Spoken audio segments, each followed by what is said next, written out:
It's a lovely look. It's very low on the grille. You got quad exhaust pipes.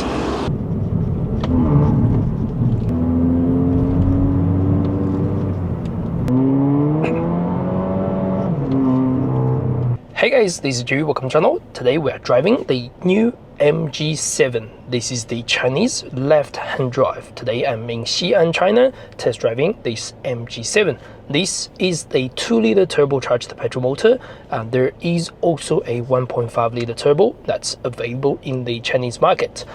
Some of the things you see may not be the same with the overseas market when this car eventually makes its way to the overseas market, but we're going to test this car, just give you a feel of how this car works, how this car looks like, and things like that. Let's get started. First thing, what is the MG7? It is a mid-size sporty looking sedan or sportback, whatever you want to call it, in the Chinese market. It kind of competes with some sporty sedans or hatches like the Honda Civic, Golf GTI and things like that. It is very nice looking shape, and it is quite sporty to drive. Now it is very noisy outside, so be prepared to lower your volume once I get out the vehicle. First thing, this is the door handle, central locking, window control, mirror controls over here. Pull this up, that's open. It's got frameless windows here and there. It's also got double glazing at the front for soundproofing. Means it's reasonably quiet, but yeah, anyway, it's going to be noisy over here since we are literally parked on the main roads. All right, what is a good looking vehicle? So now at the front we are going to get the LED daytime running lights and the full LED lights over there. There is a MG Pilot over here, so the MG Pilot is actually mounted on the side. Now this is the look. It's a lovely look. It's very low on the grille, on the adjustments, on the piano blacks, glossy black finish over here. And then you are going to see the shape again. I really love this front. It's got a beautiful styling. It's not super aggressive.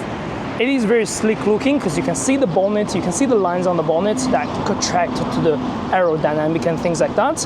Underneath, there is also a front leaf spoiler.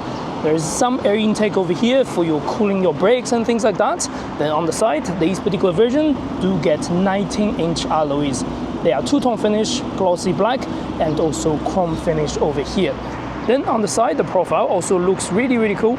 So it's got a beautiful sloping roof lines, just like we expect from a sporty sportback. It is not really a traditional sedan in any shape or form. Then at the back, I love these tail lights again. It's got running bars in between, so it does lit up at night. If you want to use that, then the lens looks really aggressive. Over here, MG7 logo, beautiful MG on the beautiful MG badge on the top. Then the MG logo over here. 300 VTGI. That means this is the 2-liter turbocharged petrol motor, where the smaller motor is called something like 200 VTGI or something like that. Then also at the back, the sporty thing carries on. You got quad exhaust pipes. It sounds good, but it's got artificial noise, by the way. In the end, this is still a 4-cylinder motor. It's not really a V6 or V8 in any shape or form. On the top, that's a black rooftop with a panoramic sunroof over here. On some versions, you do not get the sunroof, but on these versions, you do. You are getting the panel black sunroof just like that. So what do you think about the look? Please let me know in the comments. Personally, I really love the look. It is a beautiful looking vehicle. Another thing I want to show you is this 3-piece spoiler. It does open up when you go to over a certain speed, or when you go to a certain mode, or you can simply press the button on the dashboard to open this up. They open like this, then this raised up, so that's really cool. On certain specs, on the new vehicles, you are getting a few more adjustments, but this spec, with the 2-liter turbo, they open like this. It's a crazy looking once you drive on the roads and things like that, but it is also a good presence when you see this as a sporty vehicle. Now let's close that. I can open the boot. So the boot opens just like a sportback. It's not a traditional sedan in any shape. It opens up to about 375 liters of the boot space. It is still very useful because the length and everything. There is a space saver underneath at the back, so no issue at all. Again, this spec does come with the power tailgate. You may get manual closing and manual opening on certain specs as well. Now let's have a look at the rear seats. The front seat has been set to my driving position. I'm about 178 centimeters tall. I've got great amount of legroom. Foot space is also very spacious. There's no issue sitting at the back. The seat base is reasonably low, but it's okay. Even the middle seats are quite flat, so it's good. There is a armrest. You can also drop the seats flat if you need to. USB-C charging is over here. Air vents are over there. This particular version does come with a 2-piece panoramic sunroof, but it does not come with a cover. It is reasonably dark. Hopefully they will have a cover version or simply no sunroof version, and when it's mixed to the overseas market. On the side, the panels looks really good. Soft touch on the top, leather finish over here, leather finish over here, piano black, and some trims over here. So next thing, let's look at the front. All right, we are inside the MG7. First thing, steering feels very similar to the MG4 HS or the new MG style steering. There are pedal shifters behind the steering. There is a super sport mode. There is also quick few buttons to change your normal, sport, eco, your standard drive mode, and you can open up your exhaust as well. It kind of open up the exhaust at the same time give you some artificial boost on the exhaust stand. Once we start driving, we'll notice that. Door panels are just like the rear seats. Good material over here, and then the panels on the side looks really good too. In front of us, that's a 10.25 dashboard. It's pretty clear, just like all the other MGs. You can change a few things on the right when you control a few things, of course. On this version, there is no head-up display, but on some versions, you can get a big head-up display. Over here, this is a 12.3-inch display. Again, this is the Chinese market versions. Some version may have a slightly different panels here and there, and yeah, it's not going to be the same with the overseas market. But anyway, feels alright, solid, response is okay, not too bad at all.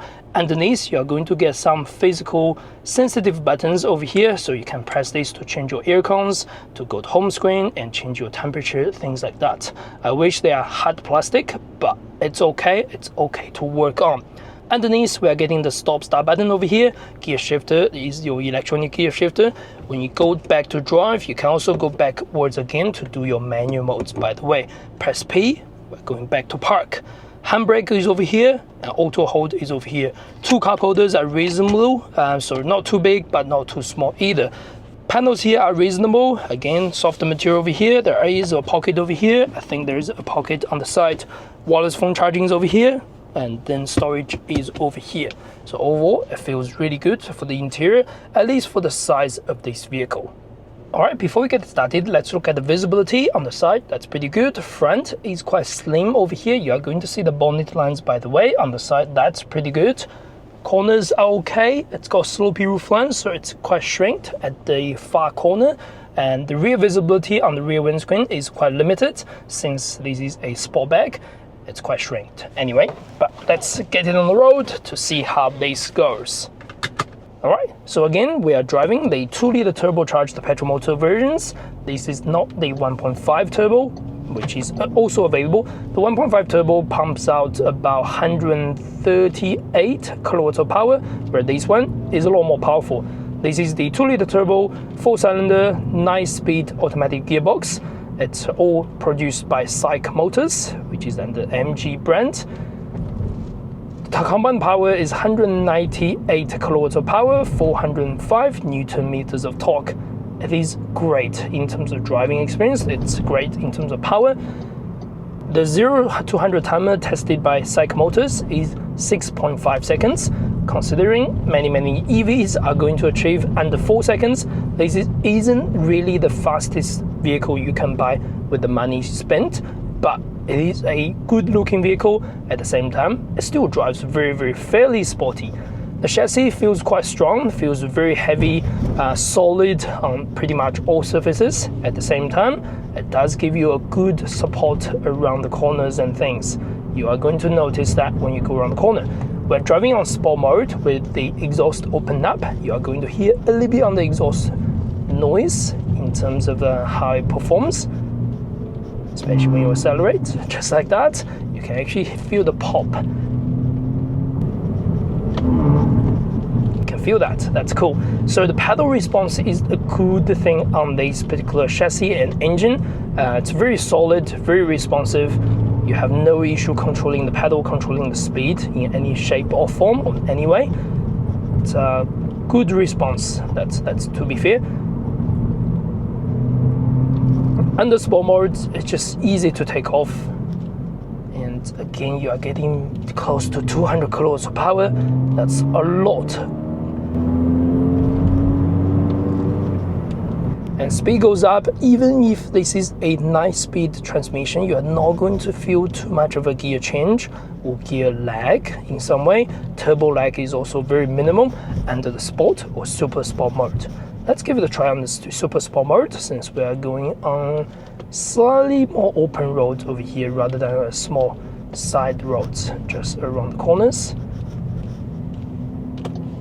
To remember, this is where I'm driving in China, so it's going to be chaotic around us, so do apologize if this is distressing for you, but this is how the Chinese roads work. And then overall,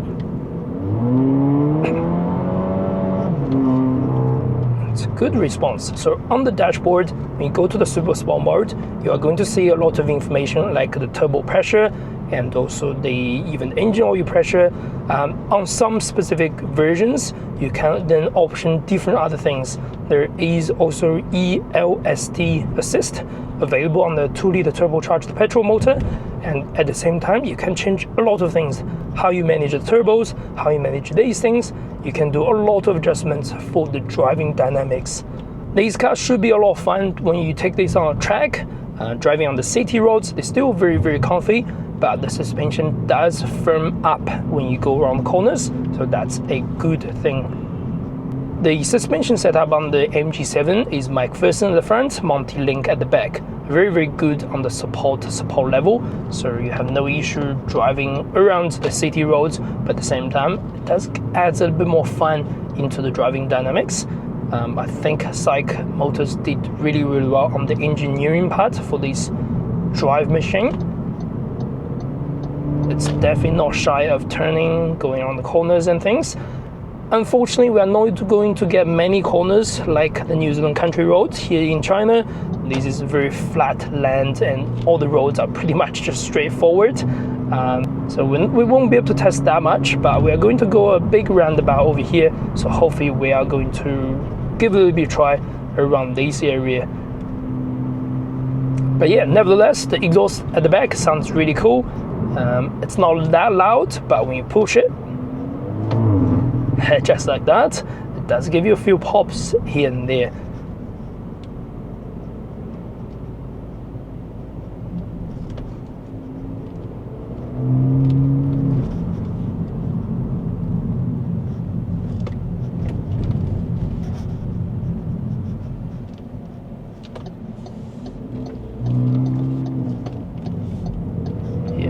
Under super sport mode, I think it is a little bit more too aggressive on the pedal response. Under sport mode, it's a little bit better to be controlled, let's put it that way. It's easier to control the pedal under the sport mode, I'll be honest with you.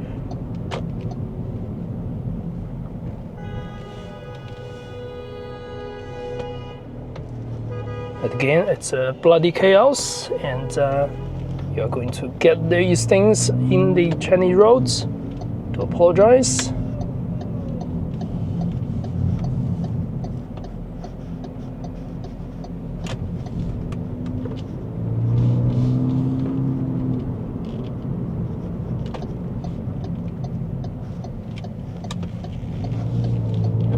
Again, handling feels really good. All these MG7s, they are front wheel drive, so that means the driving assist is fairly easy to control, not much of a big issue in terms of handling. It's very direct, and turning circles should be quite small considering the size of this vehicle. It's not super long, it's still under 4.9 meters for the overall length.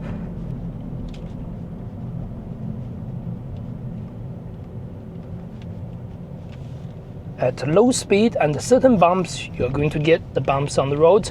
Again, this is a slightly firm setup, especially we are driving on sport mode, but the firm is to a good level. It's a supportive firm level, and it does offer plenty of handling onto it. So that's the cool thing.